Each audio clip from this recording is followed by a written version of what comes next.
घर सीधा घर से बाहर निकल गया था और अपने घर के रास्ते पर निकल पड़ा। शंकर को अब अकेलापन कम लग रहा था। गांव के लड़के घूमने फिरने और दौड़ लगाने के लिए निकले हुए थे, जो उसे हाय हेलो भी कर रहे थे। खेतों से होता हुआ शंकर उसी रास्ते पर आ पहुंचा जहां दूर उसे वो विशाल बरगद का पेड़ नजर आ रहा था।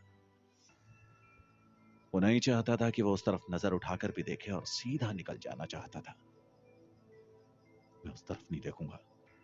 कल रात भी उस तरफ देखने के बाद अभी तक वो दहशत मेरे दिमाग में है। अब मैं बिल्कुल भी नहीं देखने वाला उस तरफ। अपने रास्ते पर ही नजर रखूंगा। और वो अपना मन मजबूत करते हुए अपने रास्ते को ही देखता हुआ आगे बढ़ जाता है।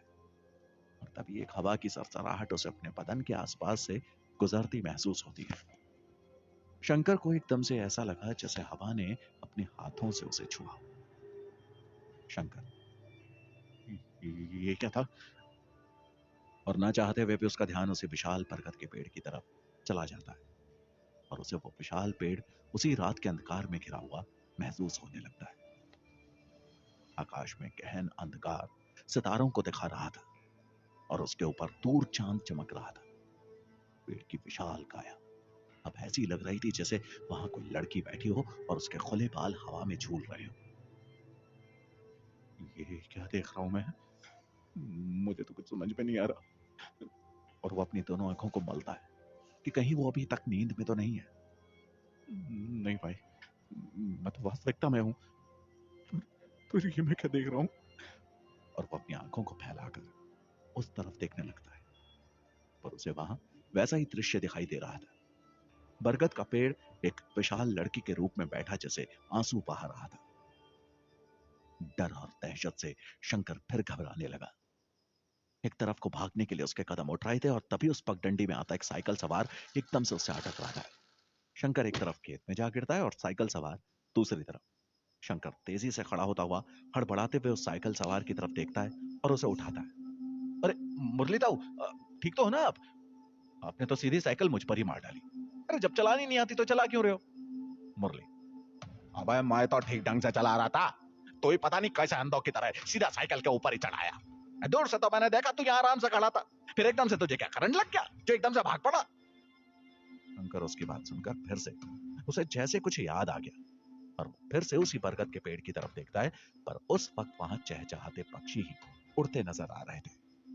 मुरली, अब उधर क्या देख रहा? इधर खड़ा हूं मैं, मेरी बात का जवाब दे।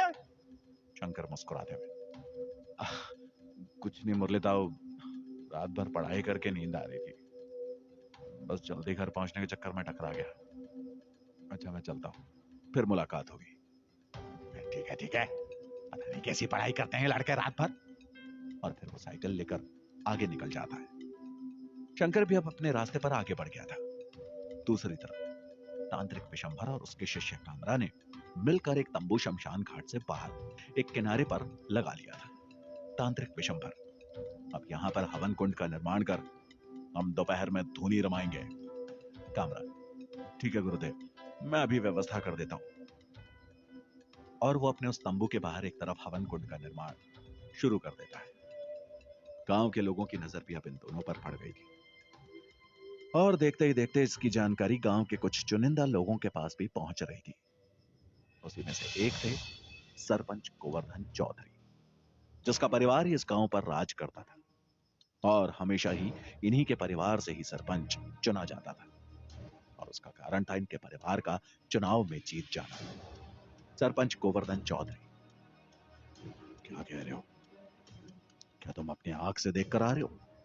जगन, जी सरपंच साहब, आपसे मैं कोई झूठ थोड़ी ना बोलूंगा, जो देखा है वही बता रहा हूँ। सुबह जब मैं खेत से लौट रहा था तब देखा मैंने शमशान के बाहर तो तांत्रिक अपना तंबू लगा रहे। मुझे तो दोनों देखने में बेहद खतरनाक लग रहे थे। सरपंच गोवर्धन, अच्छा, अगर ऐसा है तो फिर हमें उन दोनों से मिलकर आना पड़ेगा। फिर हमारे गांव में ये दोनों करने क्या आए हैं? जगन, मुझे तो कोई खास काम लगता है, तभी उन दोनों ने यहाँ अपना तंबू लगाया है, वरना इस गांव में आने की इन्हें क्या जरूरत थी? कुछ तो कारण अवश्य होगा। सरपंच गोवर्धन,